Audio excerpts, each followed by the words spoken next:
Pessoal, dando sequência no nosso trabalho, eu vou falar um pouquinho para vocês de forma breve algumas das contraindicações do uso do misoprostol. Basicamente, pessoal, conforme a bula do Prostóxicos, medicamento que ele vai ser a base, vai ter o princípio ativo do misoprostol, o que é que vai ser feito? Ele é contraindicado para o público masculino e também para pessoas que se encontram descritas nas seguintes condições abaixo que eu vou citar aqui com vocês. Ou seja, essas pessoas que têm alguma característica que se identifica com essas condições abaixo não devem fazer o uso do misoprostol, ou pelo menos o uso ele é contraindicado. Pessoas do sexo feminino, no caso que tem algum tipo de cicatriz uterina que tenha sido causada por alguma coisa, algum problema anterior, pessoas que tenham, no caso do sexo feminino, feito uma cesárea anteriormente, pessoas que têm algum tipo de doença cerebral, vascular cerebral, também pessoas que têm algum tipo de doença coronariana, por exemplo, que tem algum tipo de obstrução nas suas artérias coronárias, e também pessoas, por exemplo, que fez algum uso prévio de algum medicamento anti-inflamatório de origem não esteroides. Isso dentro de um prazo de cerca de 4 horas, dentro de um período de 4 horas do uso desse medicamento anti-inflamatório. Também é contraindicado.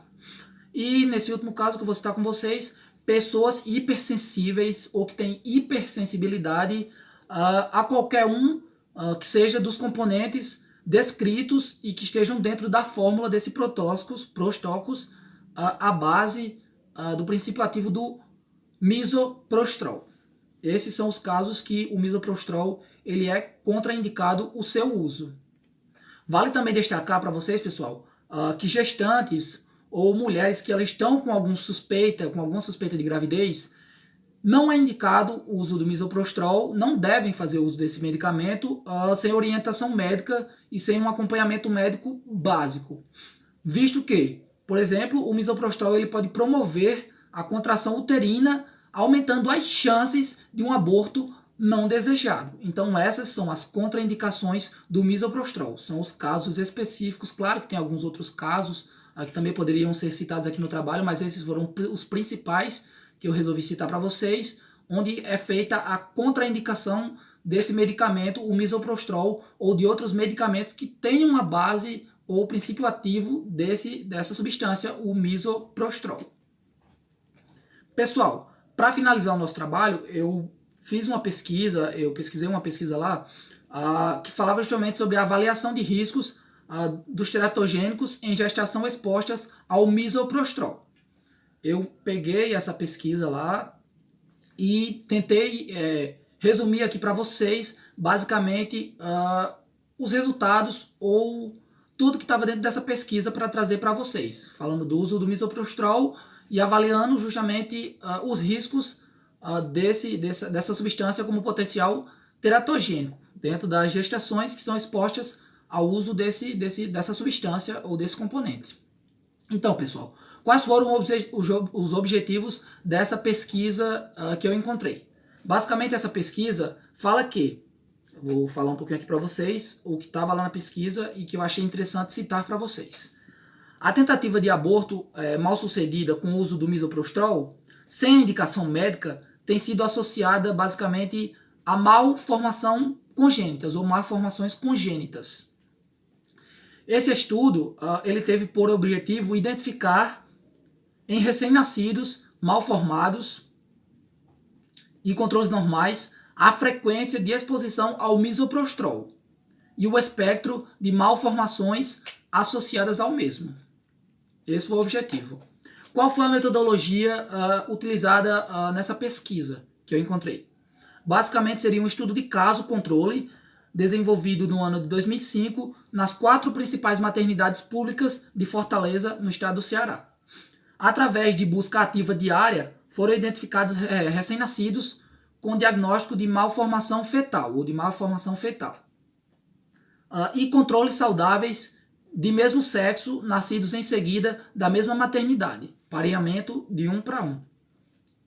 A amostra foi de 252 parturientes entrevistadas por equipes externas treinadas utilizando um questionário estruturado com base no estudo colaborativo latino-americano de malformações congênitas, o ECLA-MC. Além de abordar as questões sociodemográficas e históricas, histórico-familiar de malformação, o questionário ele objetivou a identificar exposições diversas durante a gestação, incluindo o misoprostrol. A análise bivariada com teste do x ao quadrado comparou os grupos quanto às características e fatores associados à malformação e foi calculada a odds ratio para verificar a razão de chances de o grupo caso apresentar algum tipo de malformação congênita em relação ao grupo controle, com relação à exposição dessa substância, o misoprostrol. Então essa seria a metodologia, segundo o que consta na pesquisa, essa foi a metodologia utilizada pelos pesquisadores que desenvolveram essa pesquisa. Quais foram os resultados dessa pesquisa?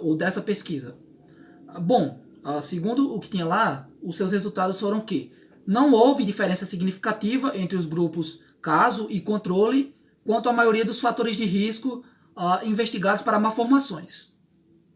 O relato de tentativa de aborto foi de 6,8%, havendo uma maior exposição ao misoprostrol durante a gestação em neonatos malformados comparados a saudáveis.